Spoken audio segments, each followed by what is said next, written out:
Good evening.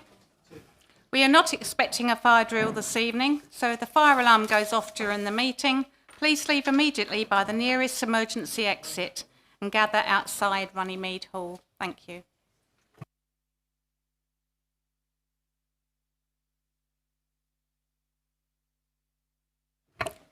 Please stand for the entrance of the Mayor of Castle Point, Councillor Barry Campagna.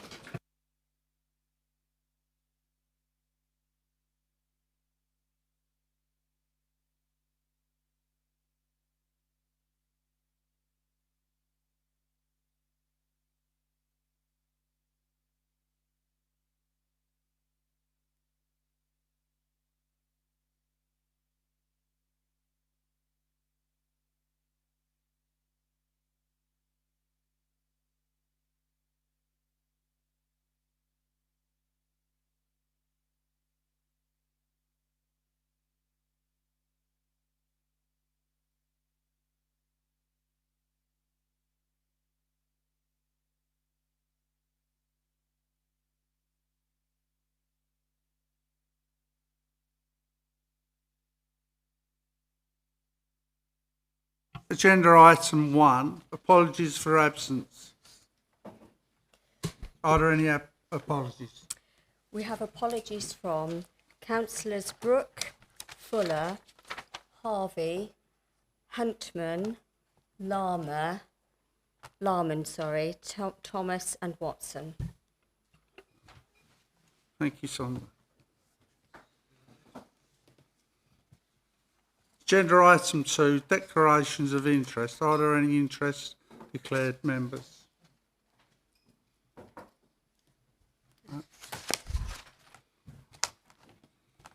Agenda item 3, minutes of the meeting held on the 8th of October 2025. Are the minutes of the 8th of October agreed, members? Okay. Agenda item 4, councillors' questions on notice. Member, there is one question on notice from Councillor Langley addressed to the Leader of the Council. Councillor Langley, can you please read out your question? Thank you, Mr. Mayor. Not all tonight's going to be good news, so I'm just going to say Merry Christmas now to everyone.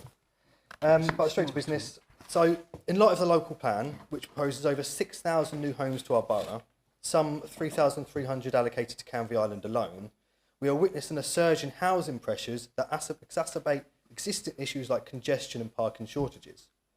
This would be compounded by the Council's adoption of the updated Essex parking standards, which introduce a zonal approach allowing reduced off-street parking requirements. This will cause further strain on Canvey's narrow, heavily populated streets, which are already amongst the worst in Essex for parking availability. This is creating nightmares for neighbours as families with multiple vehicles compete for limited parking. On top of this, the borough is seeing a rise in houses of multiple occupancy. The council has admitted in recent overview and scrutiny committee meetings that it lacks a full picture of the number of HMOs within the borough. Furthermore, officers have stated that conducting a comprehensive survey to obtain accurate numbers would be impossible with current resources, incredibly expensive, time-consuming and likely require outsourcing, leaving us unable to fully assess the scale of the problem or justify controls like additional licensing or Article 4 directions. Neighbouring council Basildon have approved borough-wide plans. Brighton and Hove, Bath and North East Somerset and Ipswich are some that have proactively implemented Article 4 directions to control HMO growth. Some justified by evidence of harms to amenities, parking and community cohesion. Yet Castle Point remains behind the curve, deferring action despite repeated scrutiny committee discussions. Residents on Canvey are concerned that unchecked development could lead to the reduction of living and parking standards, all whilst our government are desperately chasing HMOs for asylum seeker accommodation. We need to protect our island's eroded identity as a safe and friendly neighbourhood.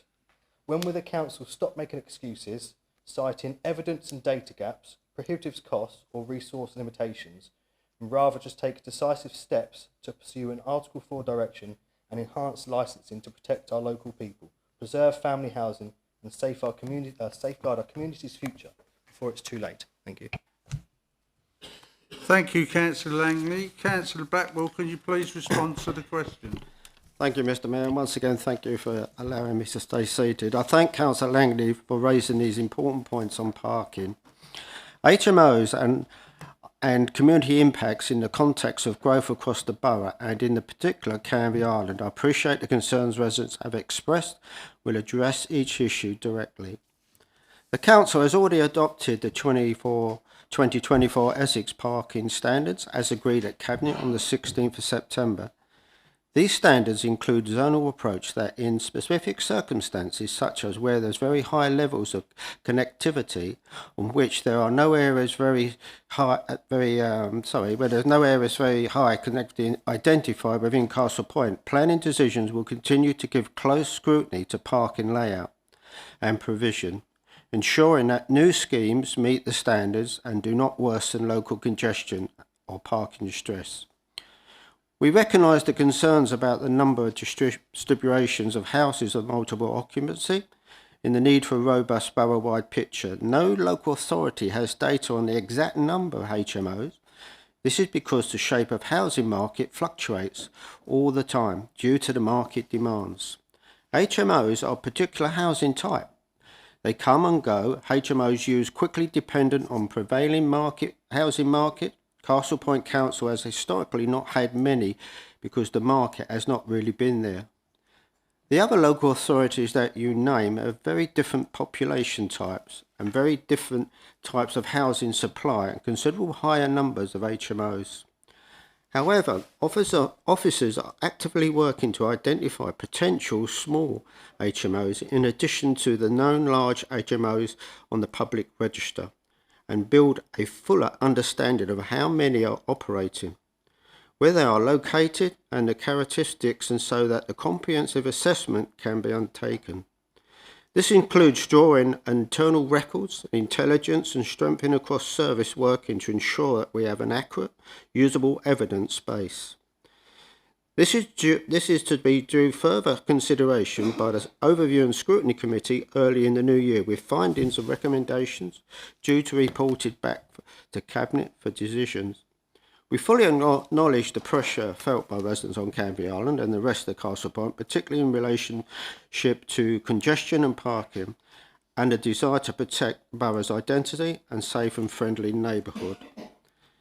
Could I also just add, Mr Mayor, that when Councillor Langley said the fact that Basildon have approved the borough-wide plan, it's not quite factual. Basildon are going to approve just 2 wards to be licensed, subject to gathering of information, which all councils have to do legally, and then they're not going out borough-wide until next year, and they've got to do a 12-month consultation. We hope to go even quicker than that, and I'm sure once scrutiny is finished with it, we'll identify all HMOs and maybe implement Article 4 in Castle Point. Thank you very much.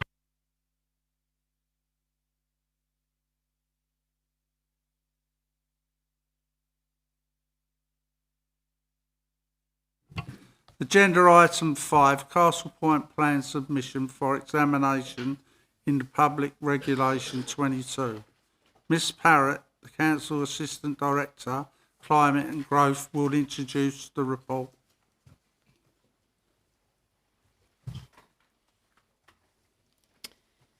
Thank you, Mayor, and good evening, members. The report you have before you this evening seeks your approval for the submission of the Castle Point plan for examination in public, and associated with that, delegations necessary to progress the Castle Point plan through the submission and examination processes. Back in November 2022, the Council approved a programme for the preparation of the Castle Point plan with the aim of engaging residents in the plan-making process for effective engagement and consultation. The aim of objectively assessing the need for housing at a local level, for making the best use of brownfield land and for protecting the green belt. Following 2 extensive periods of engagement in 2023 and 2024, a draft plan was presented to the Cabinet in July of this year that responded to the aims set out by the Council in November 2022, i.e. makes the best use of brownfield land and it protects the green belt, having regard to a local assessment of housing need. The plan makes provision for 6,196 homes, whilst protecting the current extent of the green belt by focusing on an urban regeneration approach to development. It provides strong protection to the natural environment and to heritage assets, and it seeks high levels of sustainability in new development by reducing the needs to travel for every journey and by reducing the cost of living for residents. It embodies principles around improving health and well-being, which link to the work that we're also undertaking with Sport England around improving health outcomes across the borough. It seeks to drive economic growth through town centre and employment area regeneration and through growing the tourism sector. Whilst the plan broadly aligns with the National Planning Policy when read as a whole and as set out in the National Planning Policy Framework, it does not make provision for the number of homes set out for Castle Point under the government's standard methodology. This would require the provision of around 700 homes per year, or just short of 12,000 homes over a 17-year period. The Castle Point plan makes provision for just over half of this requirement. There is evidence that growth at the level required by government would be harmful from a greenbelt perspective and would also give rise to harm to the natural environment and to heritage assets. It is further considered that it would not constitute sustainable development from a transport and accessibility perspective. Greenbelt release would also undermine the viability of urban regeneration sites.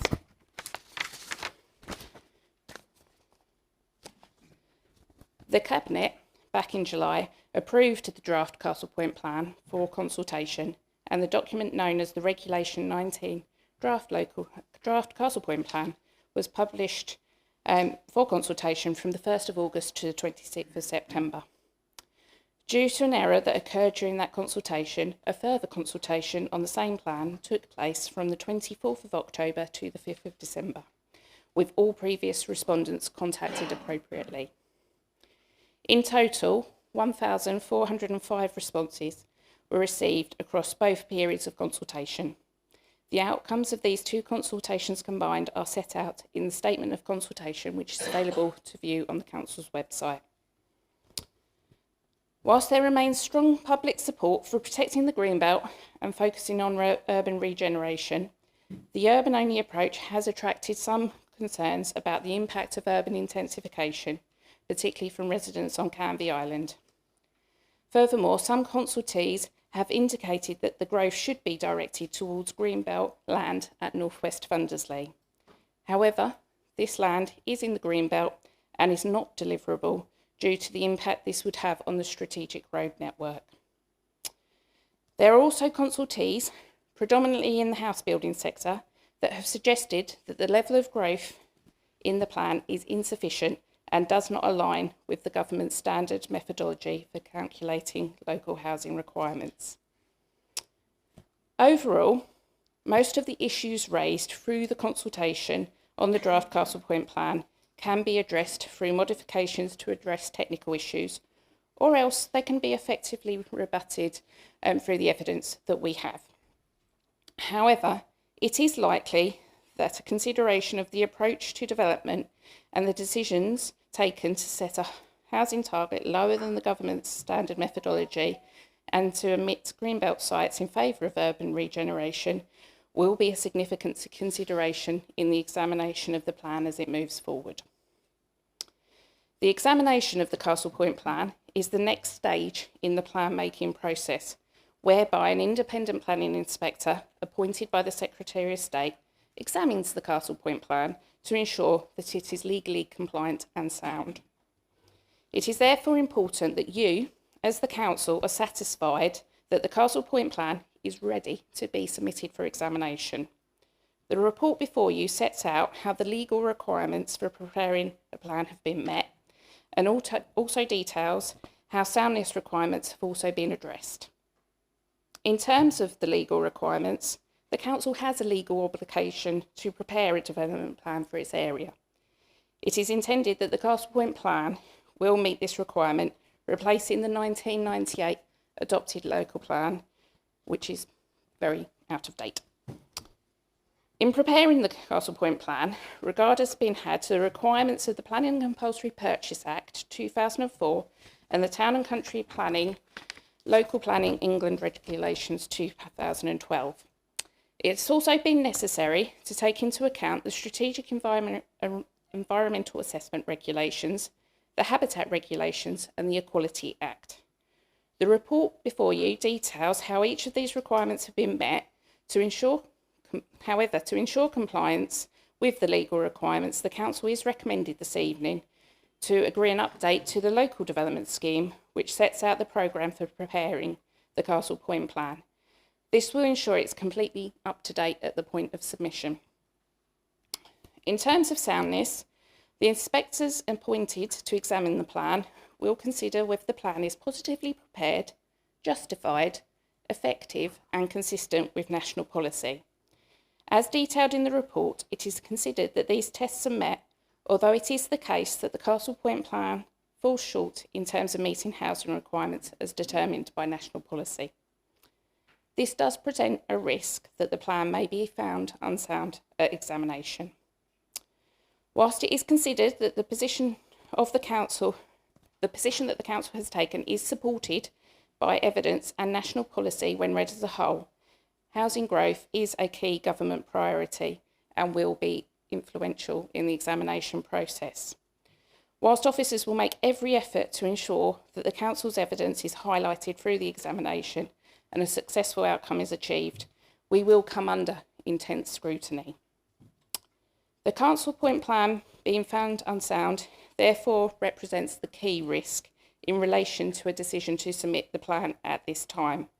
If it is found unsound, then there is a risk that the Secretary of State may intervene in plan making in Castle Point under the powers of Section 21 of the Planning and Compulsory Purchase Act, which can be used if a plan is unsatisfactory. However, due to the age of the adopted local plan, which is from 1998, the Council is also in a position where if it were to choose not to proceed with a plan, it would risk intervention by the Secretary of State anyhow under Section 27 of the same Act for omitting to do anything necessary to progress a plan. This would more likely be a more intermediate intervention and would not necessarily provide the Council with the platform to explain local circumstances and the decisions it has taken in respect of protection of the Greenbelt.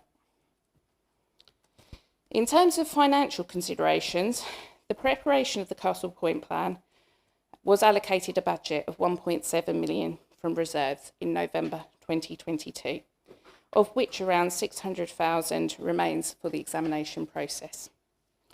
It's considered that that is sufficient for the examination. However, in progressing to examination, the risk of abortive costs do increase if the plan is found unsound.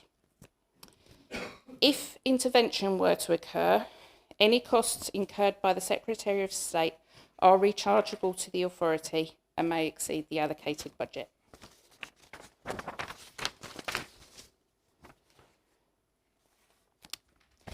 The report before you this evening has been referred to you as Council by Cabinet and recommends that you progress the Castle Point Plan to examination, taking all of those matters referred to into account.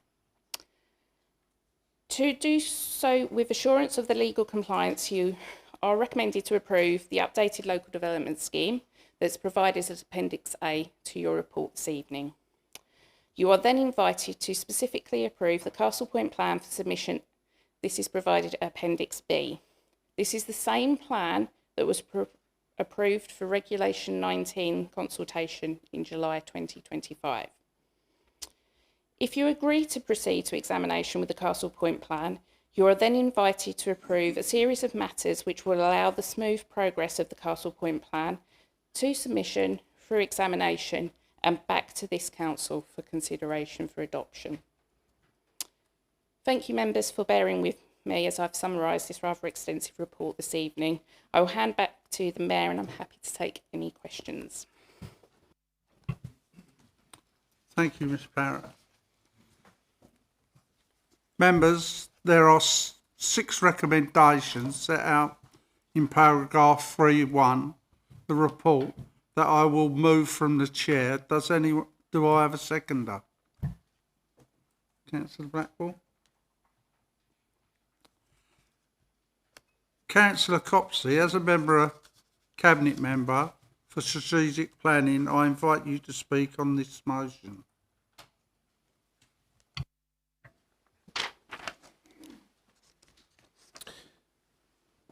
Thank you, Mr. Mayor. I'd like to say a few words on this historic moment for our borough. The Castle Point Plan is a result of years of careful, detailed hard work. The plan had a very clear direction from the outset to be a sound, legally compliant plan that was focused on the needs of Castle Point and its residents. The plan has had some very challenging issues to deal with to reach this point, including major changes in government planning laws and the housing target formula. However, despite all this, the plan has been completed. The plan is a large document with a vast amount of supporting evidence. It covers the years 2026 to 2043. The range of issues the plan deals with are wide and far-reaching. Some key aspects are allocating housing, protecting green belts, and stipulating the infrastructure needed to support our community.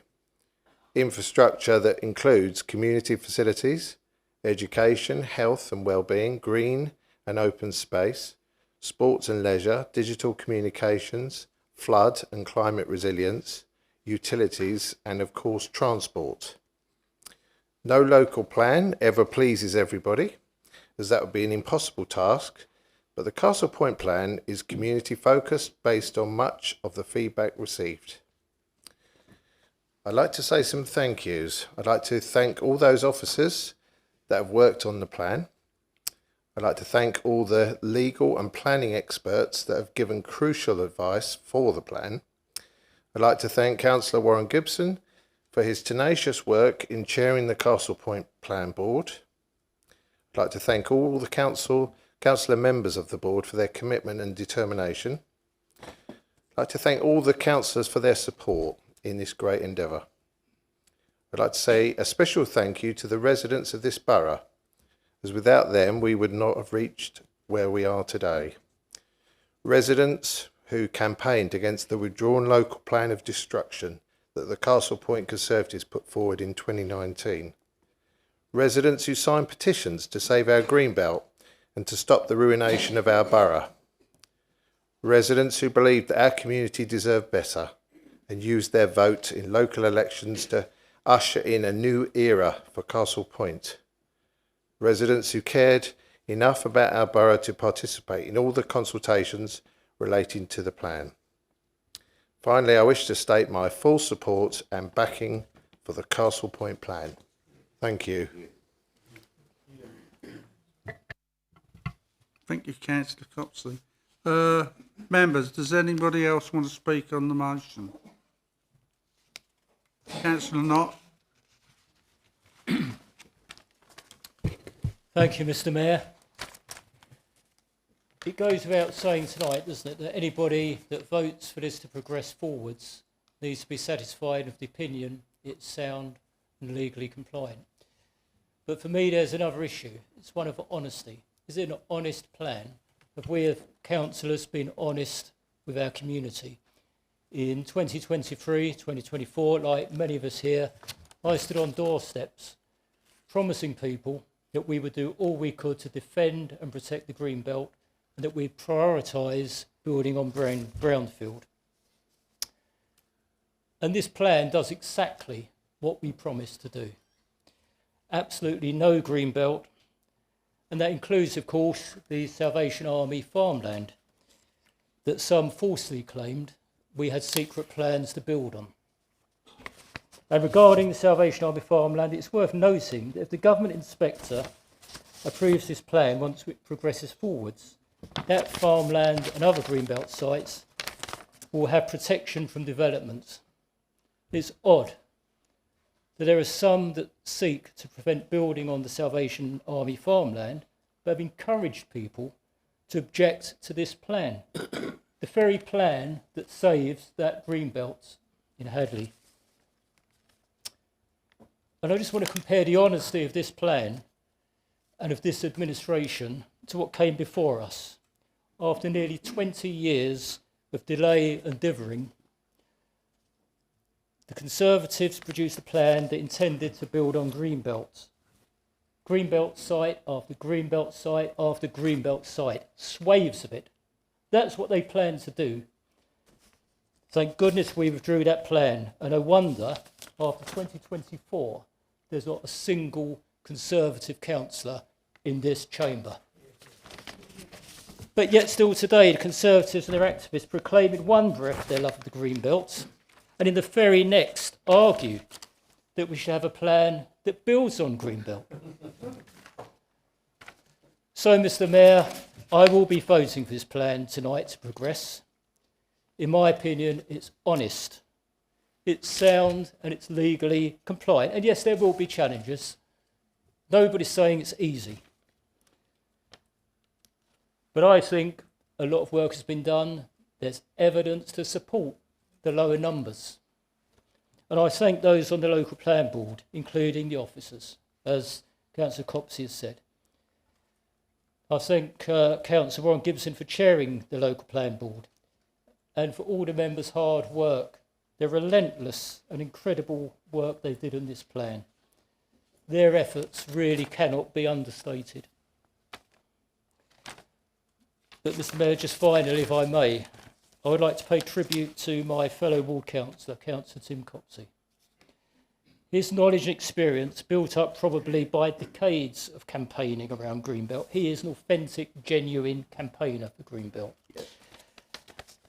That knowledge has been invaluable to his colleagues on the local plan board, and despite, unfortunately, it's a sign of times, but despite enduring offensive, sarcastic and toxic personal attacks on social media by particular individuals, he has never stooped to those levels, but risen above those attacks, leaving the toxic behaviour in the gutter where it belongs.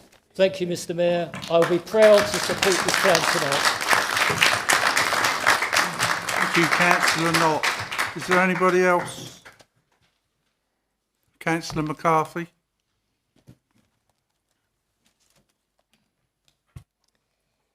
Thank you, Mr. Mayor. Members, tonight's decision is a significant moment for Castle Point. The local plan before us is the product of 3 years of sustained work, detailed technical evidence, and difficult but responsible choices. It reflects an urban-first approach that has not been taken lightly, but has been tested rigorously against the realities of our borough. Castle Point faces unique and severe constraints. We are bounded by Greenbelt, coast, flood risk, major infrastructure and limited transport capacity. These are not abstract planning considerations. They shape where development is genuinely deliverable and where it is simply not. This plan confronts those realities honestly. What sets this plan apart is the depth of evidence. The depth of evidence underpinning it, capacity studies, infrastructure assessments, sustainability appraisals and viability testing. Every major site allocation has been scrutinised. The urban first approach is not ideological, it is evidence-led and proportionate to the borough we actually govern. It is also worth remembering where we have come from. Previous administrations, now no longer in office, failed this borough by advancing a plan that would have sacrificed large areas of our green belt without sufficient justification or deliverability. That plan rightly did not proceed. In contrast, the plan we are submitting tonight protects every acre of our green belt. It demonstrates that housing need can be addressed without destroying the very character and environmental assets that define Castle Point. Submission to the inspector is not the end of the process, but is a necessary and responsible step. It shows that we are prepared to stand behind the work we have done, the evidence we have assembled, and the balanced approach we have taken on behalf of our residents. And for those reasons, I support submitting the Castle Point local plan for inspection. Thank you, Mr. Mayor. Thank you, Councillor Calvert. Is there anyone else? Tom? Sorry? Councillor Langley. Thank you, Mr. Mayor. Obviously, this plan has massive impacts for every member of our borough. So it's important I looked at this objectively. Our government want 14,000 homes for our borough. We propose 6,196. Government want to destroy our green belt. We aim to protect the green belt.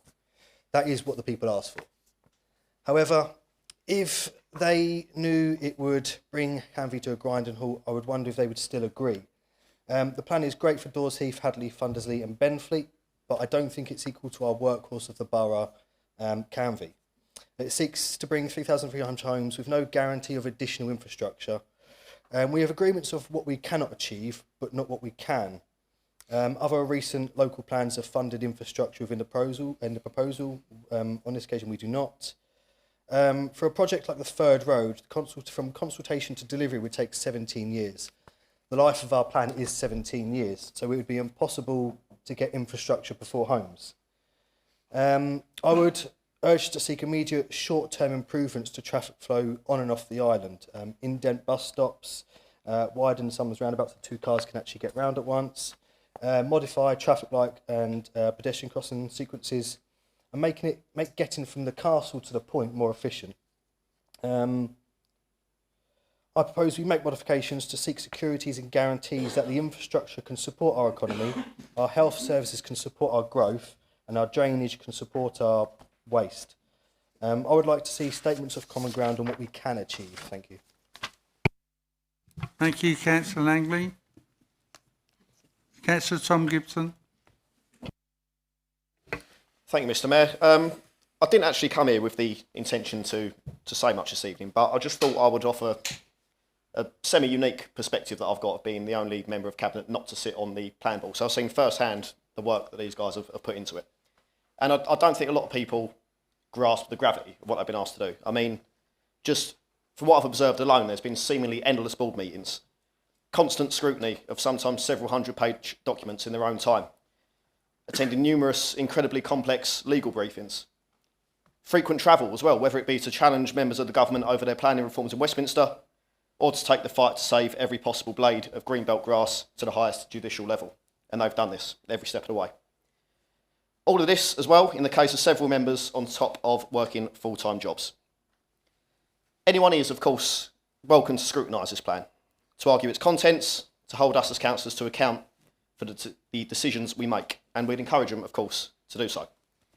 But what's beyond question, in this case, is the dedication, the graft, and the enduring commitment of all the members of the Castle Point Plan Board to uphold the values upon which they stood when first elected to office, something that Councillor Knott quite eloquently pointed out earlier has not always been the case.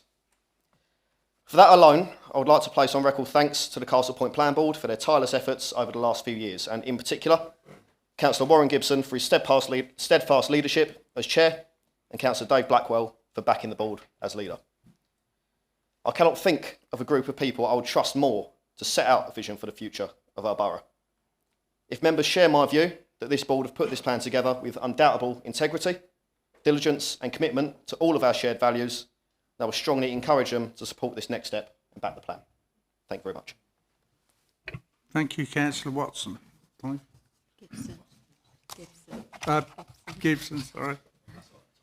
Dave? What else wants to speak? Anybody else want to speak? Yeah, I've got you, Dave. Anybody else? No. Councillor Blackwell, would you like to speak on this motion? Thank you, Mr. Mayor.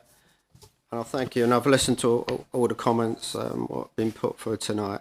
And Mr. Mayor, I've noticed that all the campaigns to say the Green Belt in the local press and on Facebook, and I've got to say, over all the years I've been on this council, I've been a part of many Save the Green Belt campaigns.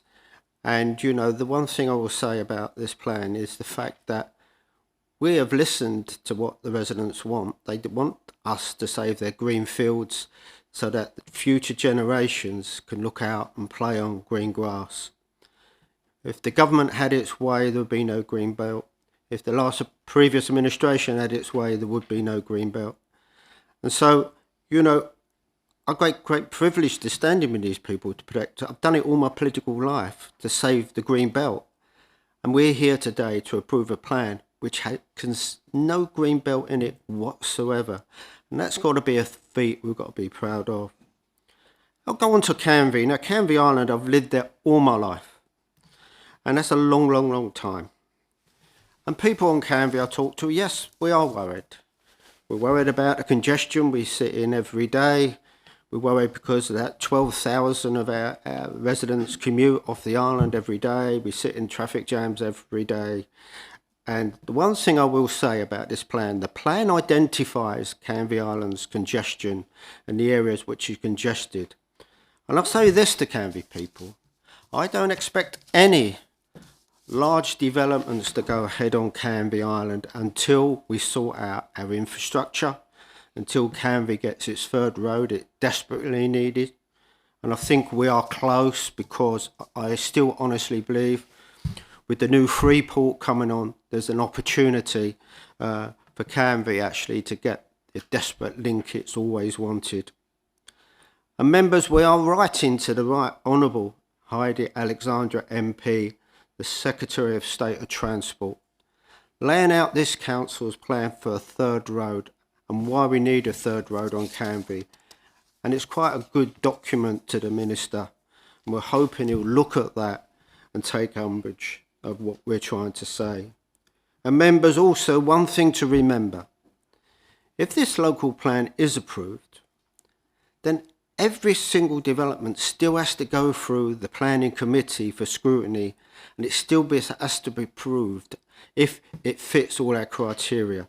So it's not just a cut deal. It's not just going to suddenly get thousands of houses built. It'll be years before you see anything going forward, I'm sure of it. So members, please do the right thing and let's push this plan forward. Thank you very much. Thank you, Councillor Blackwell. Councillor Warren Gibson, before we move to the vote, would you like to speak on this motion? Yes, thank you, Mr. Mayor. I'll keep it short because I think most of my colleagues have pretty much summed up what we're all thinking. I think there's a couple of points we need to remember. Last time any member voted in this chamber to submit a local plan for inspection, it included 15 greenbelt sites with over 5,000 homes. This was voted for and it was carried, despite the best efforts of the Canvey Island independents. This was back when there were 24 Conservative councillors representing the mainland.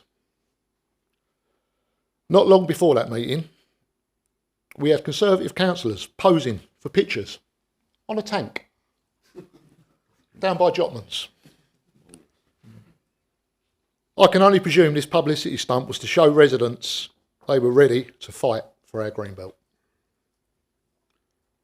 If this was the case, I wouldn't want them backing me up in any fight. As shortly after, they rolled over and they voted to destroy our greenbelt. One thing this administration has been is clear from the start. We are here with a mandate from the residents of this borough to try to protect the greenbelt. We haven't deviated from this, and for the best part of 3 years, myself and the plan board have been working towards a plan with no greenbelt included. This plan, upon adoption, will achieve that. I know it's been said by Councillor Copsey, Councillor Knott and the others, but I really want to express my thanks to Amanda Parrott, who over the last 3 years, along with the rest of the board, I think we can all agree it's not all been roses. There's been some moments, but we've got through it. We've got through it, and we are now putting forward a plan that we said to our residents that we would put forward. And for that, I'll make no apologies. It's also important to remember that this plan is for 6,196 houses against the government target of 11,900. Members, one last thing for me. I ask you all to support this plan. I ask you to support our leader, and I ask you to support the plan board. Thank you very much. Oh, Marjorie. Thank you, Councillor Gibson. Members, we will vote on recommendation 1. May I have a show of hands for those in favour of the motion?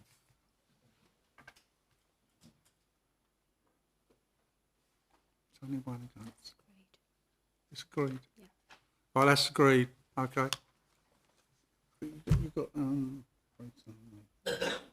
get the opportunity to vote against. Yeah, ask him if he wants to vote. Those against? Councillor Langley. Yeah. Thank you. Councillors, that's agreed. This one? Members, we will now vote on recommendation 2. May I have a show of hands for those in favour of the motion?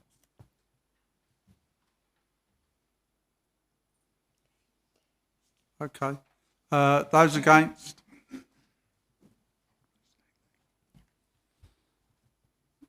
That's it. There's no.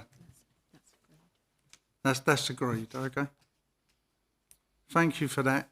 It's agreed. Councillors, are you happy to vote on recommendations 3 to 6 all together? Yeah. May I have a show of hands for those in favour of the motion? Those against? Okay. That's agreed, councillors. Right. Item 6, the local government reorganisation and devolution update. Miss Hutchins, the council's chief executive, will introduce the report. Thank you, Mr. Mayor. Thank you, members. Members, this report is an update on the latest position regarding devolution and local government reorganisation, which is a fast-paced and constantly evolving set of circumstances. Members will be aware that the Minister has indicated that she is minded to postpone the inaugural mayoral elections from 2026 to 2028, and that has now been confirmed in writing and will be brought before Parliament in due course. We expect devolution to progress ahead in the event, and a new structural changes order for the Greater Essex Combined County Authority will be drafted. We'll need to go through the corporate governance of the 3 upper tier authorities before being laid before Parliament. In the meantime, local government reorganisation continues, and all 4 proposals for reorganisation in Essex are currently out to public consultation. That consultation runs until midnight on Sunday, the 11th of January, and I would encourage all members to respond to it and to spread the word to friends and family to do the same. The Council itself is a statutory consultee and will be putting in its own response, which will mirror the decision which this Council took in September. The recommendation is to allow the administrative process for doing this.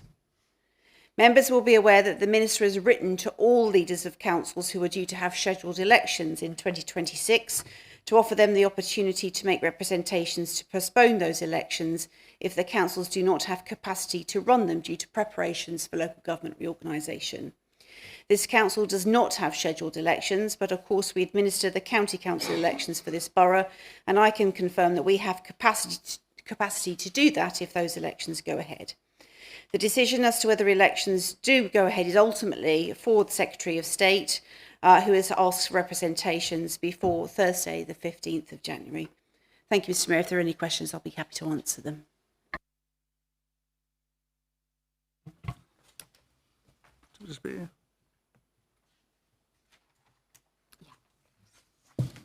I will move the recommendation 2 set out in paragraph 3.1 of the report. Do I have a seconder? Councillor Blackwell, thank you. Would anyone else like to speak on the motion?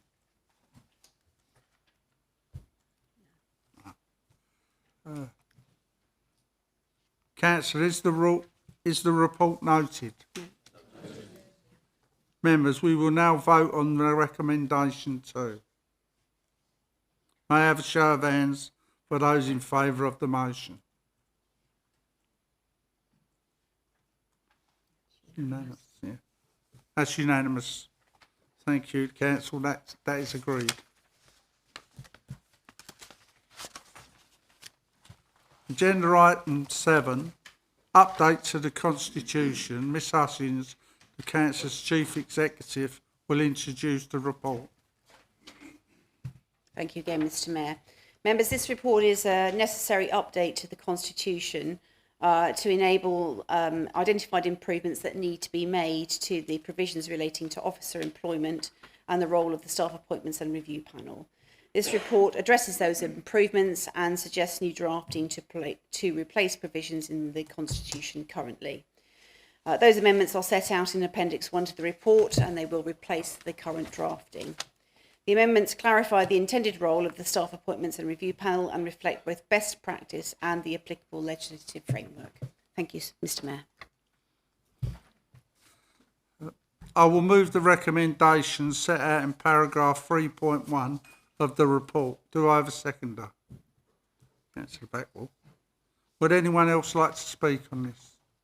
Councillor Langley. Councillor Langley. Thank you. So I'll get straight to business on this one.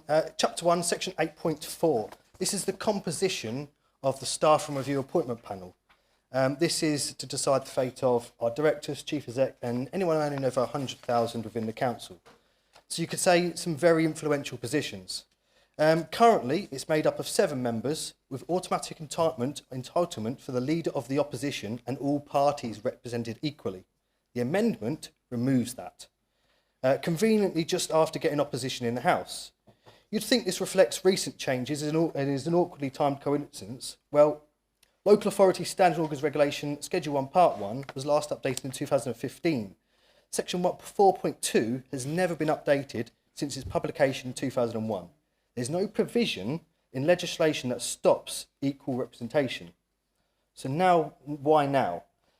Changing constitution to suit is no different to council elections. In my opinion, anyone who supports this is no different to the squatters in Essex County Council. I've supported this council and administration when I believe it is done right, and this feels like a stab in the back. I asked to prove to the people sat behind me that this isn't a direct, unprovoked attack on democracy, snuck in under this distraction of the local plan. I have 4 questions. When was this last change in our constitution? What were those changes? Who initiated this change? And why now? Thank you.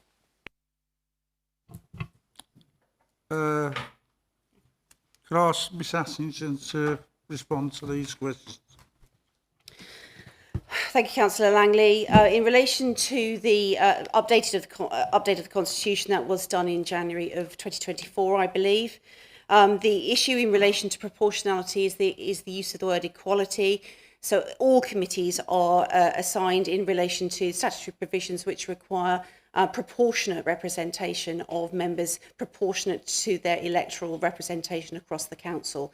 That is not the same as equality, and therefore the provisions are at odds with the requirement for proportionality, and that's the reason for them being amended. Councillor Lang. I'm glad you raised that point, actually, because Local Government and Housing Act 1989, Section 17, states that we can depart from Section 15 and 16 proportionality, as we currently do. This would have required a unanimous vote. You are seeking to wind back the freedoms of the opposition. Why are we departing from unanimous vote, a previous unanimous vote?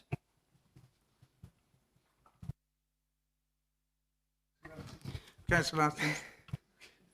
Thank you, Mr Mayor. I believe I've already answered the question.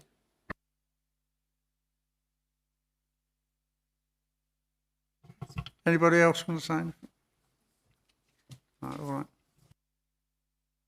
Members, we will now vote on the recommendations. May I have a show of hands for those in favour of the motion? All behind one. Those against? Right, that's unanimous. It's not unanimous. It's not unanimous. But No. that's agreed. That's agreed, sorry. Thank you to the council for agreeing that. Is that it then, members? Yeah. Members, that concludes the business for this evening. Special council meeting. Thank you for all attending. Meeting closes at 7:50. 10 to 8. 10 to 8. Right. Thank you. Please stand while the Mayor of Castle Point, Councillor Barry Campagna, leaves the chamber.